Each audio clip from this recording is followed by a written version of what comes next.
Aloha, welcome back to my channel. My name is Marie if this is your first time here. Today I'm here to talk about the July Beauty Heroes box. Now if you're not familiar with Beauty Heroes, it's a beauty discovery box. They send one full-size product a month.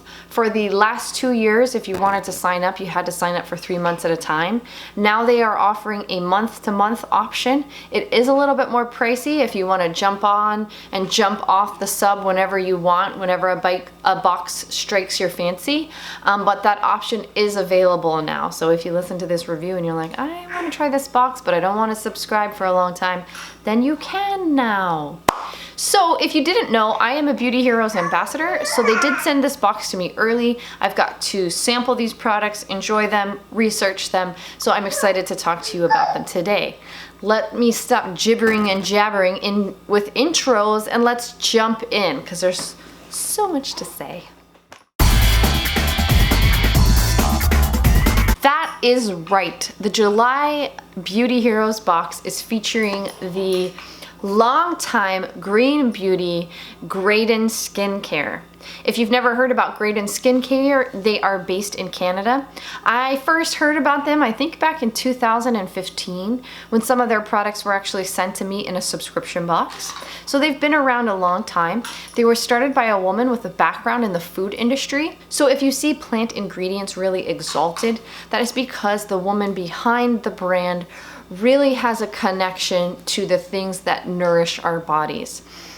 One of the things she talks about in her About section on the website is the power and energy running through us all and how those connect when we use potent ingredients in skincare, apply them to our skin, then that energy is continued and exalted to some degree. All right, let's talk about what was in the July box. First up, we have a full size of the Full Moon Serum. This is a hydrating treatment serum. It retails for $87 for 30 mLs. It has a jelly-like texture, a faint smell of blue tansy, and I would say, hell yes, it's good for all skin types. Now, it is full of actives, okay? But they're all botanically based. So when you see on the packaging that it says the product has vitamin C, the vitamin C is actually coming from moringa. When you see that it has hyaluronic acid, the hyaluronic acid is actually coming from the Indian senna plant. When you see collagen, the collagen is actually coming from the African mahogany tree. When you see retinol, it's actually coming from the mung bean plant. So we have a beautiful hydrating serum with plant extracts that are meant to resurface, treat, revitalize the skin. Now, take a look at what the product looks like. Okay, here is the Full Moon Serum. As you can see, it has a nice lightweight texture. Here is the applicator.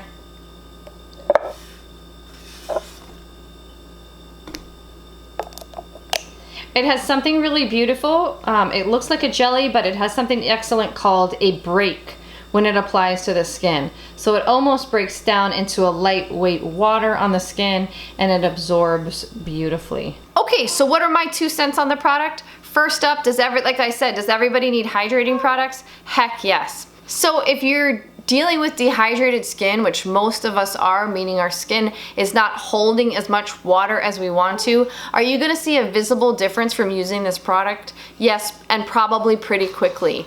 Because dehydrated skin kind of looks older.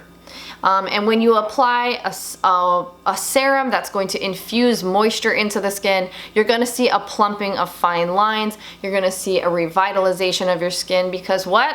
Can I get it? Our skin loves water. Now let me jump in with my 2 cents. It layers well. So oftentimes you're gonna hear people say that you wanna put a water-based serum on first after cleansing or toning your face. And so I used it in that fashion. I would apply straight oils over it, no pilling. I would apply an oil-based balm over it, no pilling. I would apply just a straight cream over it, no pilling. And after those 2 layers, I would apply my Sun Integrity Impeccable Skin. And again, no pilling, no problems. And I still felt like I maintained moisture. Now, a lot of times if you're just working with a water or hydrosol base with hyaluronic acid, sometimes that can dry down and still feel dry. Because this product has more of a jelly-like texture, because we have some gums in here, it's gonna feel a little bit more dense on the skin. It's gonna feel a little bit more hydrating. Now, $87 is kind of pricey for a 30 ml hydrating serum, when you could get something like Jordan Samuel's Hydrate, which is much less inexpensive. However, this is where it's really going to come into play, whether or not you start to feel like you see a difference from those actives. So are you feeling like you see brightening from the vitamin C? Are you feeling like you're seeing a softening of fine lines from the retinol? Are you feeling a more plumpness to your skin from the collagen? Then that's when you know, like, $87 really is a justified price tag for this style of product. Now, one of the reasons I've been appreciating this product is frequently when you see hydrating serums, they're all aloe-based serums. They're all aloe gel or aloe water, and as much as I love aloe, when I start to use it in multiple steps in my routine, like my toner is aloe based, then the hydrating serum, then it's in my cream, what is not commonly talked about is that aloe has salicylic acid in it. And so over time, I feel like if I overuse that ingredient in my products or routine, it can start to dry my skin out. So I was really excited to see that this product did not contain aloe in it. But that's me. So needless to say, this product was definitely the standout for me. Anybody who watches this channel and knows my love for hydrating products, this is a beautiful product. I can't wait for you to try it. Now let's jump into the second full-size product from Graydon Skincare that came in the July box. That is the Green Cream. This retails for $43 for 50 mLs. It is a lightweight cream geared for oily skin. It has a very earthy smell to it. It has a very light oil feel, and it dries down semi-matte with a semi-noticeable occlusive barrier. Here we are with the Green Cream.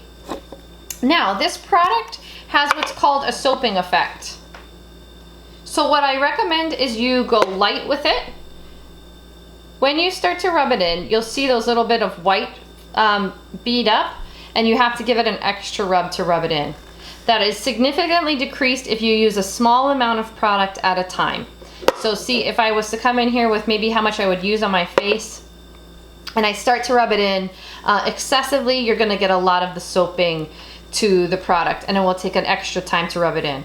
So like I said, go lightweight on the product and then just add more if you need. It does absorb beautifully after that and then dry down to a semi-matte texture. Now, like I said, this is geared for oily skin, so it is a very light oil formula. When you look through the ingredients list, you're gonna see a lot of actives. You're gonna see squalane, which is great for acne-prone skin, and you're gonna see broccoli seed oil.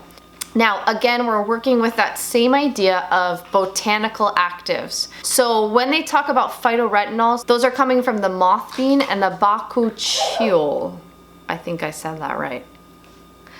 There's also chlorella in here, which is bringing a lot of trace minerals, a lot of vitamins, and it also includes antibacterial neem oil. Now, what are my 2 cents? Personally, I would have preferred their Berry Rich cream or their Putty cream that are both geared more towards drier skin. However, I have to acknowledge that in the middle of summertime, it probably makes more sense to send a product that's oil light, that dries down matte for most of the subscribers to this box.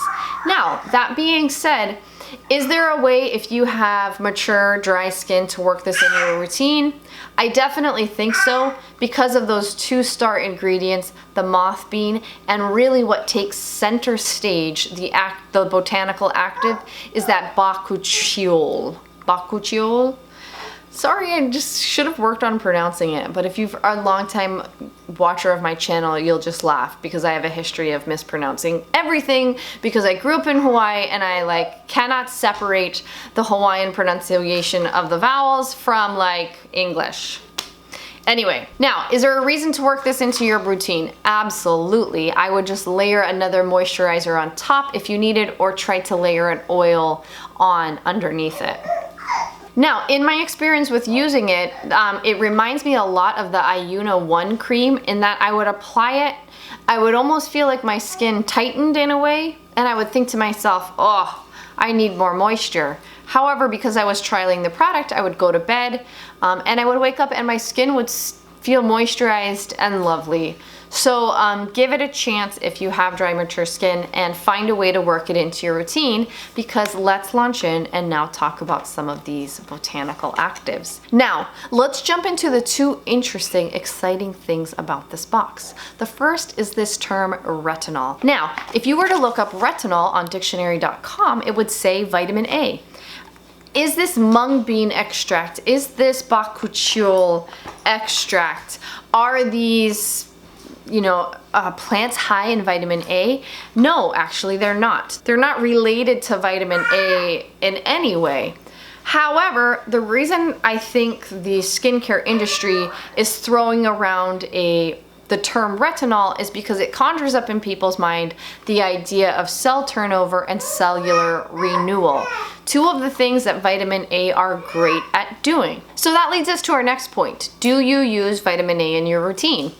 I personally don't right now. I don't use any forms of vitamin A in my routine, and I haven't.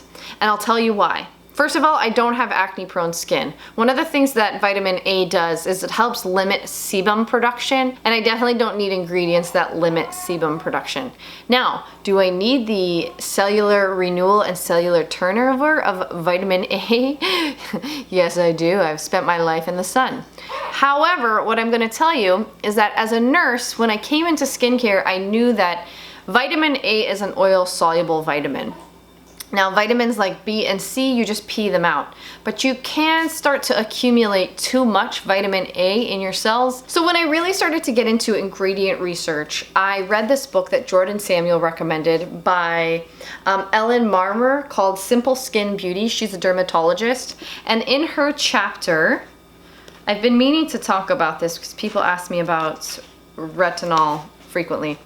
Okay, in her chapter, Cracking the Code on Cosmeceuticals, she mentions this woman in a surprising risk factor for vitamin A. She mentions a woman that frequently had labs done by her endocrinologist, and her labs showed an increase in vitamin A in her blood. Now, they couldn't link it to her diet, they couldn't link it to anything other than the fact that she used excessively this topical vitamin A. And so she kind of wonders aloud, now there's no studies, there's no reason to get freaked out, she just simply wonders aloud in the book, is using vitamin A products for older women going to have some effect on bone density? Like I said, there's no studies about that, don't freak out, she just wonders aloud about it. So for me personally, since I wasn't really into using retinol anyway, I was like, well, I won't use it now. Cue these phytoretinols, like, is this my answer? Because I don't want to use vitamin A right now anyway. So the interesting thing, like I mentioned, are both of these things, the Moth Bean extract and the Bakuchiol. Both of those are not vitamin A products. However, people are saying they are similar in their effects to retinol. Now, when I looked up the Moth Bean extract, I really couldn't find a lot of information or scientific studies about, or clinical trials about its effects. I did see some other skincare brands using it, including Susan Kaufman and Rococo Botanicals. However, if you look up Formulator Sample Shop, they do sell that extract on there for use in cosmetic products. They do verify these types of claims that it does perform similar to retinol, and that you would use it in products from 1 to 10%. Now, this is where things get really interesting, because this ingredient has actually been studied and compared to retinol. So 44 participants did a split face trial of 0.5% of Bakuchiol and 0.5% of retinol, and they evaluated them for 12 weeks at 0, 4, 8 and 12 weeks. They had a dermatologist on hand who evaluated the skin and had no idea which side was which. They evaluated the participants' perceptions as well as were there irritations, sensitivities, and they actually showed that this ingredient performed very similarly to retinol.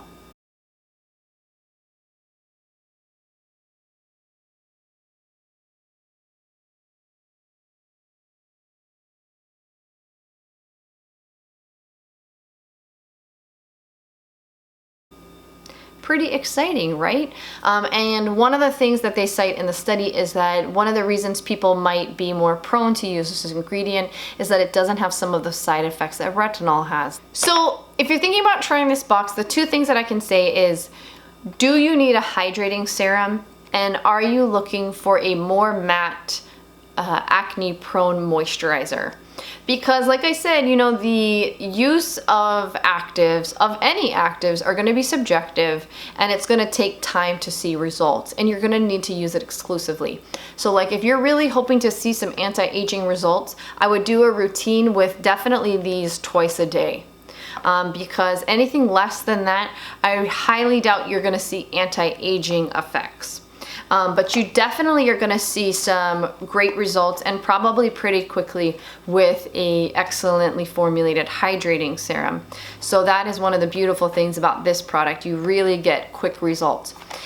So anyway, if you have any more questions, ask me below. I'll put some of the details, as well as I'll link that interesting study, as well as the link to Beauty Heroes. And thanks so much for watching. I'll see you next time. Bye.